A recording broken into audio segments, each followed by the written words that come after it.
अस्सलाम वालेकुम स्टूडेंट्स, हम वीक 2 के लेक्चर 3 और 4 की लास्ट वीडियो पे चलते हैं, जिसमें हम डिस्कस करेंगे मेटा टैग को। और कोर्स का टाइटल है web design and development for the master student and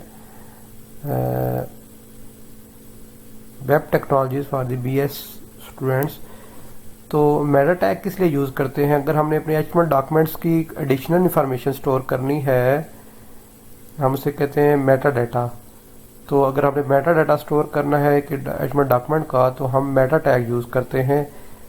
तो उसमें हम क्या स्टोर करते हैं? एक डॉक्यूमेंट्स के लिए list of keywords, document author, description. अब ये कैसे यूज़ करेंगे, इसका फ़ायदा क्या होता है, तो वो हम आगे देखते हैं प्रैक्टिकल एग्जांपल में। तो इसके थ्रू हम एडिशनल इंफॉर्मेशन स्टोर करते हैं पेज के लिए। और ये एम्प्टी टैग है, इसका क्लोजिंग टैग नहीं होता। मीन्स कि मेटा टैग का रिजल्ट बॉडी पेज के ऊपर डिस्प्ले नहीं हो रहा था।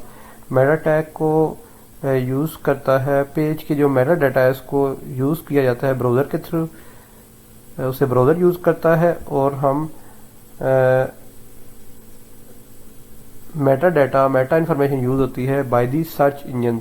जैसे कि आपका गूगल है, गूगल के ऊपर कोई आप सर्च लिखते हैं तो उसके नतीजे में आपको डिफरेंट पेज के लिंक आते हैं। तो वो कैसे आते हैं? तो एक डॉक्यूमेंट से आपका जो सर्च इंजन है वो कैसे कीवर्ड मैच करता है, या ऑथर इन्फॉर्मेशन मैच करता है, या उसकी डिस्क्रिप्शन मैच करता है, वो हम देखेंगे।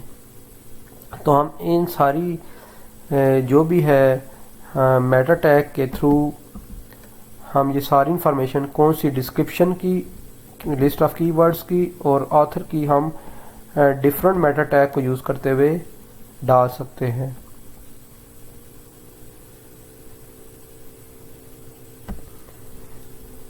तो डॉक्यूमेंट डिस्क्रिप्शन की बात करते हैं। मेटा टैग के थ्रू हम अपने वेब पेज की डॉक्यूमेंट की डिस्क्रिप्शन कैसे लिख सकते हैं। तो हम हेड, तो मेटा का टैग काम लगता है हेड के अंडर। मेटा नेम का एट्रीब्यूट यूज़ करेंगे और यहाँ पे लिखेंगे डिस्क्रिप्शन। तो ये डिस्क्रिप्शन, तो इस डिस्क्रिप्शन के कंटेंट्स क्या है? Learning about the Meta tag. तो डिस्क्रिप्शन कैसे यूज़ होती है? लेट्स से हमने यहाँ पे गूगल में कोई सर्च किया है, मैंने सर्च किया BIIT। तो ये जो टाइटल है, टाइटल के बाद जो ये दो लाइनें शो हो रही हैं, ये आपके यहाँ पे क्लिक करने पे मुझे जो पेज नज़र आएगा उसके मेटा टैग में ये डिस्क्रिप्शन लिखी होगी। और अगर हमने ये डिस्क्रिप्शन ना दी हो, तो जो सर्च इंजन है जैसे गूगल का, ये इस बरानी इंस्टीट्यूट के जो पेज में पहली दो लाइनें आर्टिकल में लिखी होंगी, उसको एज ए डिस्क्रिप्शन उठा के यहाँ पे ले आएगा। तो डिस्क्रिप्शन कौन यूज़ करता है?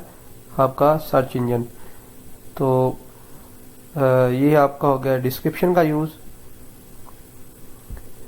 तो अगर आप ये देखें कि मैंने इस लिंक पे क्लिक किया है और ये BIT का पेज खुला है, तो इसके पर राइट क्लिक करके हम जब पेज सोर्स पे गए हैं, तो पेज सोर्स में ये देखिए, ये मेटा नेम डिस्क्रिप्शन और लिखा है बरानी इंस्टीट्यूट ऑफ इंफॉर्मेशन टेक्नोलॉजी, आपको नज़र आ रहा है। ये डिस्क्रिप्शन इसने सर्च इंजन ने यहाँ से उठाई है, बरानी इंस्टीट्यूट ऑफ इंफॉर्मेशन टेक्नोलॉजी। और डिस्क्रिप्शन में इतना ही लिखा है मेटा टैग में। और ये जो है BIT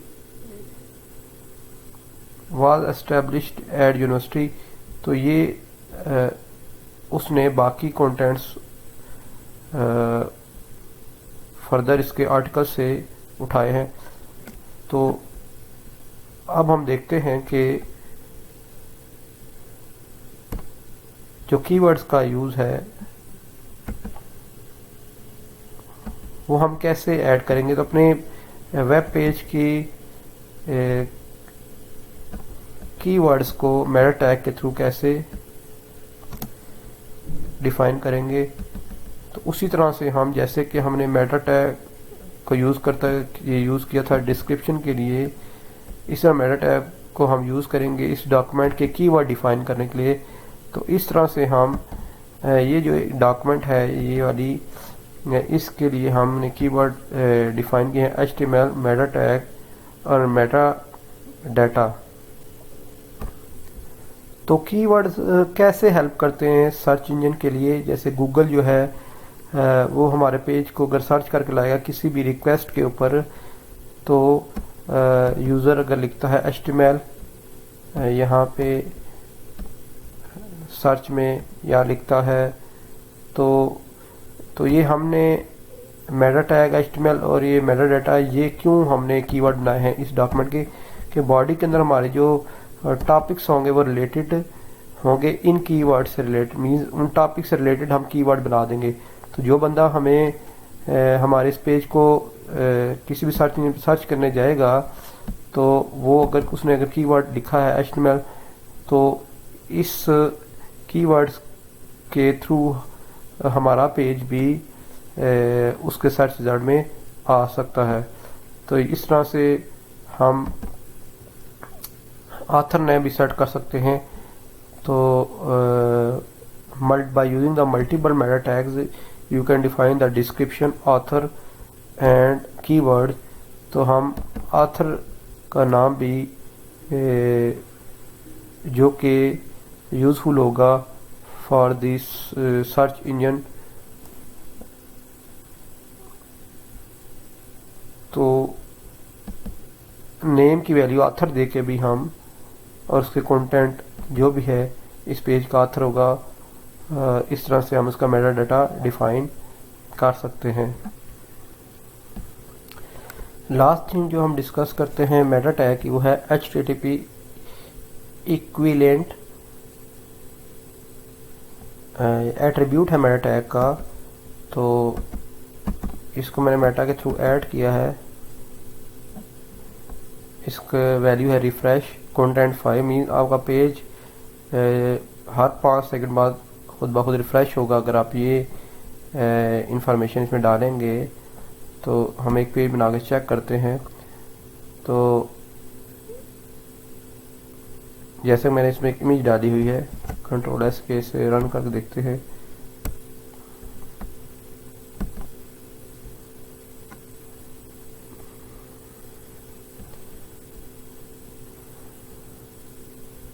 तो आई थिंक इमेज का नाम शायद गलत है, test_image.jpg नहीं, सोर्स का एट्रीब्यूट। तो देखें पेज खुद ब खुद रिफ्रेश हो गया। मैंने इसे रिफ्रेश नहीं किया, 5 सेकंड बाद तो ये इमेज आ गई।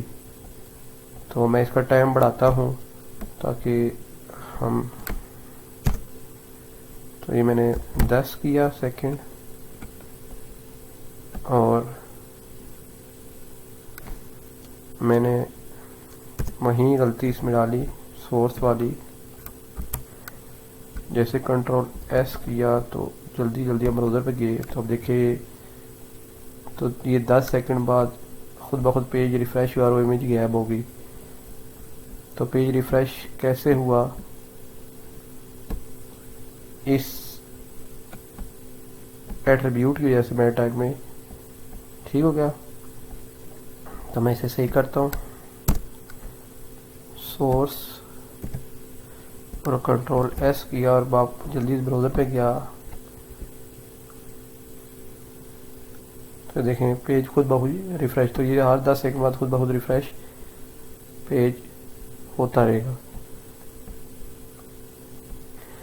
एक और एट्रीब्यूट इसका चेक करते हैं। URL attribute is equal to,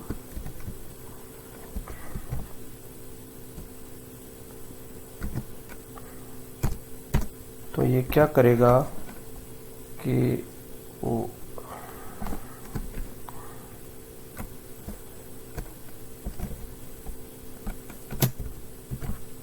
तो जैसे पेज रिफ़्रेश होगा 10 सेकंड बाद, तो ये आपको ले जाएगा गूगल के पेज के ऊपर। तो Ctrl+S किया और मैं चेक करता हूँ पेज किधर गया हमारा।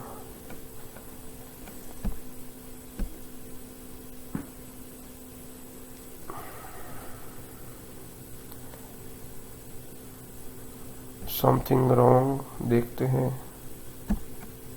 हाँ जी, इसमें गलती है, सेमीकोलन यहाँ पे डाला।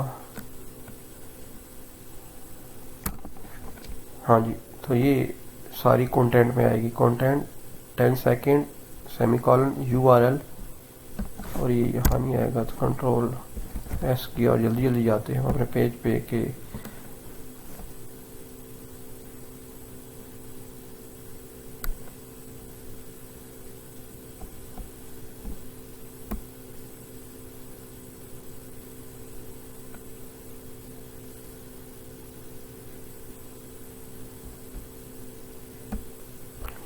तो ये सेव किया और हम जाते हैं जल्दी जल्दी अपने पेज पे।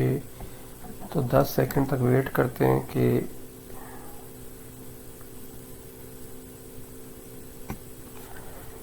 इस google.com पे चले जाना चाहिए। तो ये देखें कि पेज रिफ्रेश कर google.com पे चला गया।